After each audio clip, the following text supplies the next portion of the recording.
Hello, my friends, and welcome on back to yet another episode of MCM Motor City Mania. I'm your host, David T. Pike, and as always, we're diving on in. My friends, for today's episode, what we're going to do is we're going to be talking about why the Lions are absolutely determined. They're resolved. They are fully 100% committed to not only defeating, the Buccaneers, but they're wanting to get started early. They're wanting to have an early start to their season. They're wanting to gain early momentum. And the reason why that is the case, obviously, is because as soon as you start stacking wins, the sooner you can also start banking all those wins up and you gain momentum. So that's something you want to do, especially early on in the season. We've heard Dan Campbell talk about that, and that's something that is definitely important. So there's definitely a reason as to why the Lions are going to want to do this. But the real question, which is the main part of this video, is how do the Lions go about doing that against the Buccaneers? Because again, we can talk all day long about, the Lions are going to do that, they're going to make this happen, whatever the case might be. It's another thing entirely to actually start thinking about it and being like, okay, how exactly are the Lions going to do that? How are the Lions going to actually beat the Buccaneers? Because the Buccaneers were a playoff team last year. They won a playoff game. They got to the divisional round. They are a talented team. They have a lot of talent on their squad, so they're not going to be a pushover. But there are definitely objectives, there are definitely things that the Lions have to do, which will definitely lead them to victory. Now, what are these things that I'm talking about? What are these tasks, these objectives that the Lions must accomplish to gain this victory over the Buccaneers? In my honest opinion, there are four main objectives that the Lions absolutely must do without fail. What are those four objectives? The first objective that I have is that the Lions have got to find a way to slow down or to lessen the impact, if you will, of Mike Evans and Chris Godwin. They're going to have to find some way to do that. Now, notice how I said there very specifically, slow down or to try and lessen. I'm not trying to say stop them because, I'm sorry, there's simply no way you're going to stop Mike Evans and Chris Godwin. It's just not going to happen. So rather than having an unrealistic, viewpoint here, we have to go with something that's more realistic. And at that point, we're talking about slowing them down. Because obviously Mike Evans and Chris Godwin, they're some of the best wide receivers in the NFL, and they're one of the best duos in the NFL. They're definitely going to get yards. They are for sure going to get, catches and possibly even touchdowns. So the only thing you can do is to try and limit to slow them down. You can't stop them. So how exactly do the Lions go about doing this? Well, there is one specific way I can think of doing it. First and foremost, we already know, due to the fact that, it was asked in the press conference with Dan Campbell earlier, I think in the week, that, Carlton Davis, having been with the Tampa Bay Buccaneers, he spent a lot of time with them. He's obviously gone up against Chris Godwin and Mike Evans in practice. There is definitely going to be something that Carlton Davis can do to try and get our secondary in a better place, to give our defensive coaches a better understanding of what to expect from those types of players, because that is going to be a huge important thing if we're going to try and slow down Mike Evans and Chris Godwin. Because if you understand how the offense is going to run or how those guys are best used, then you can start preparing a defensive game plan to curtail what they're going to do.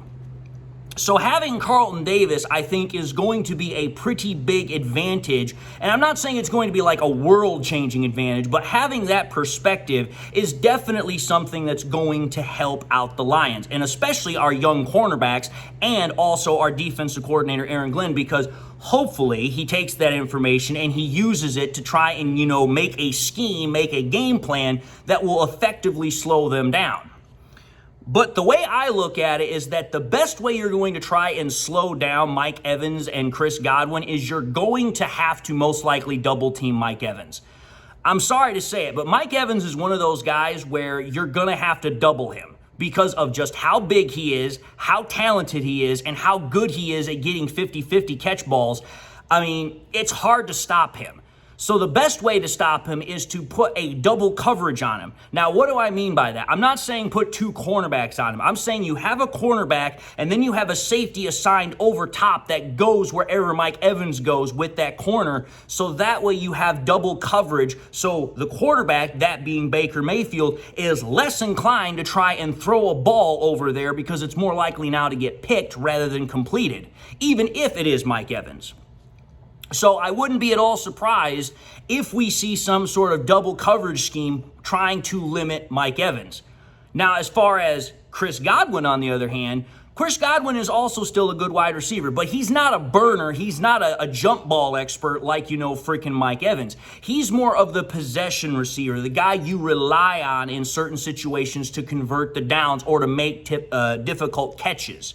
So in that instance, you would probably be able to get away with a single coverage concept, but you're definitely also going to want to have some help in the area, whether it's another cornerback playing zone or whatever have you. Personally, in my honest opinion, I think what the Lions would be better off doing is having Carlton Davis being on one of the two guys and have him solely be with that individual. And then have Terry and Arnold with the other individual and have him then double covered on that individual. And if you haven't figured it out, what I'm saying is put Terry and Arnold on Mike Evans, have safety help over the top, so then that way you've got two guys covering Mike Evans, because Terry and Arnold is still pretty good, even as a rookie, and then let Carlton Davis handle Chris Godwin. Then at that point, you've got a pretty good package to try and maneuver however you're going to attack that offense. And I'm not saying you do that every single time, but do it enough to where the quarterback and obviously the opposing offense recognizes that it's being done, and then maybe they have to change something. Because again, the one thing about football I've learned over the years, it's all about who makes the better adjustments. It's all about who reacts better to what is being done. So trying to do that will, I think, help us out immensely. So, obviously, that is objective number one. Find a way to slow down and limit, the damage that Mike Evans and Chris Godwin can do. Objective number two, you have got to find a way. The Lions have got to find a way to not only pressure, but to sack Baker Mayfield. And there's a very specific reason why I said sack. We have no problem getting pressure. Again, you take a look at what we were able to do against the Rams and Stafford. We were able to apply pressure all damn day long. We had no problem bringing pressure. In fact, our defensive line looks very, very good at getting after the quarterback in that sense. But the problem is that what we also saw is that Stafford had an uncanny ability to extend plays and make second chance plays, actually converting downs. And that was very frustrating because it was like, hey, we're applying pressure consistently, but this dude is continuing to convert downs. Well, I'm going to say this. While I'm not going to say Baker Mayfield is on the same level as Matthew Stafford, because he's not, one thing I do know about Baker Mayfield is he is very athletic. He also is very scrappy. This is a guy that knows how to improvise very well on his feet.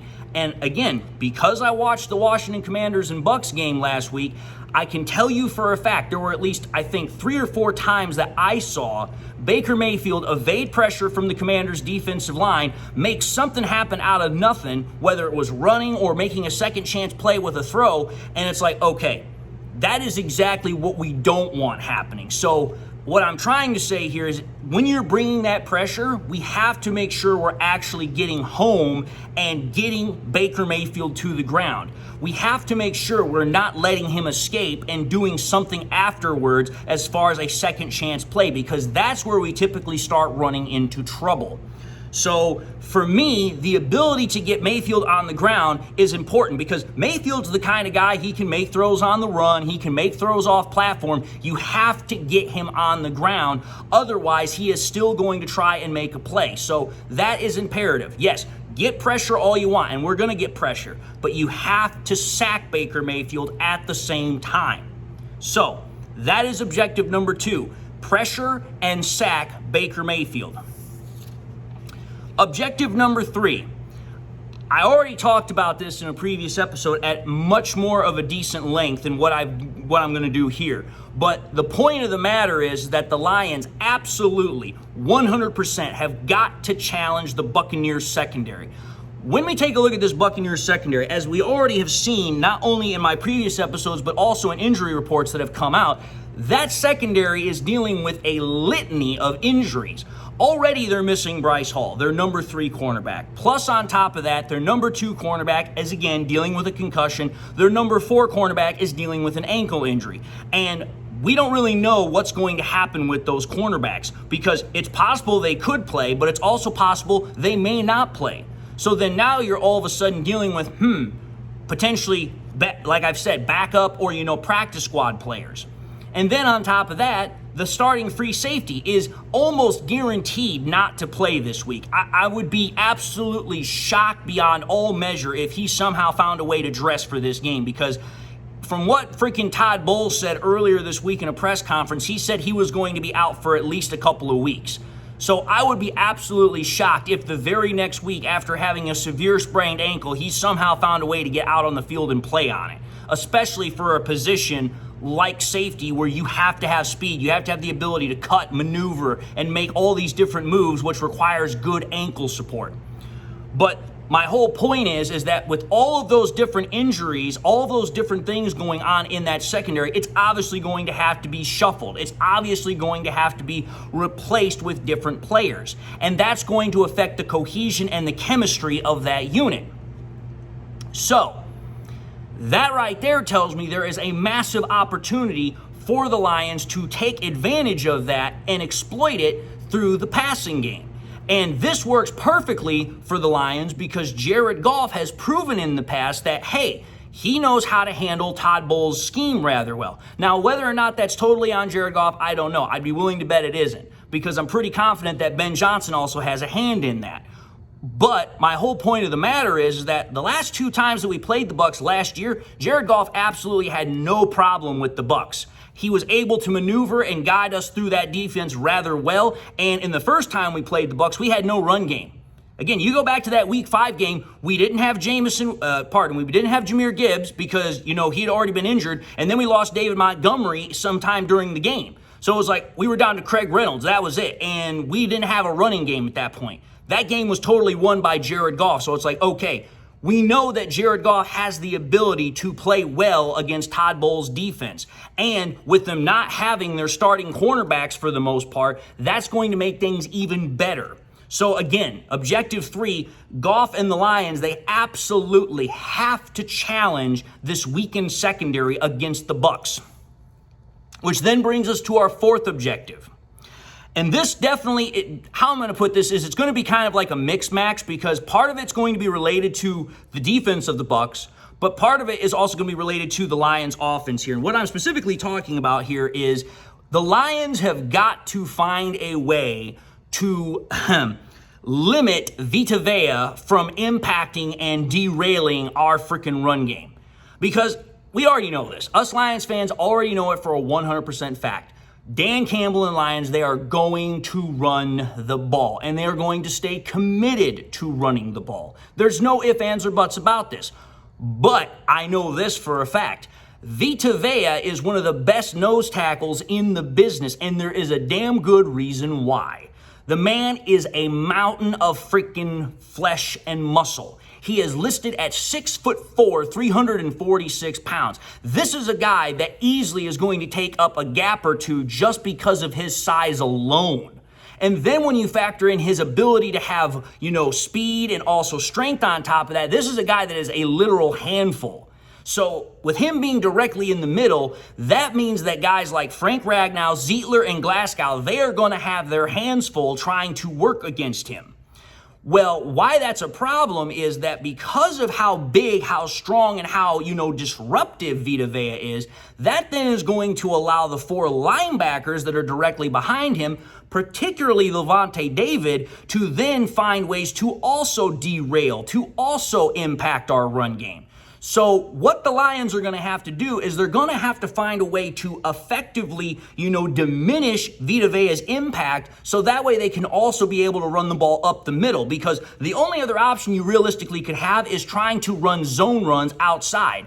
But after a while, the defense is going to pick up on that, and they're going to start stacking or leaning their linebackers towards the outside, so that way you can't run that way. So you're going to have to find a way to, block Vita Vea rather well. So that way you can also still have a power run game, which will allow David Montgomery to really do what he does best. And that right there feeds into everything else, because obviously our run game works with our pass game. And if that's going all on the same cylinder, then okay, we're scoring points. And if our defense does what I said it should do, that should also help us get the victory. Everything plays together here. The only thing that changes from week to week is how we go about doing it and who we're doing it against. But for me, these 4 objectives, I think, are the keys to having the Lions get that early start, to building that early momentum. Because again, when you're talking about a Super Bowl season, when you can start banking these wins early and you can start banking conference wins early, that is going to pay huge dividends later on, because the Lions already have a conference victory because they beat the Rams last week. You now beat the Bucs, you've got 2 conference wins. Those conference wins are damn important. They're not as important as division wins, but they are important because they have a factor in playoff seeding. And if the Lions are trying to make a run to the Super Bowl, having the best seeding possible is definitely a huge factor in that. So this is all a huge factoring towards what happens later on. So the Lions are determined to not only win this game just for the sake of winning, but to also make sure they're set up in a good position later on when we're talking about playoffs and actually making that Super Bowl run. Now, I know Dan Campbell doesn't want to be talking about Super Bowl, and that's fine for the players. But for us fans, we can definitely talk about it, and we definitely realize and understand the implications of it.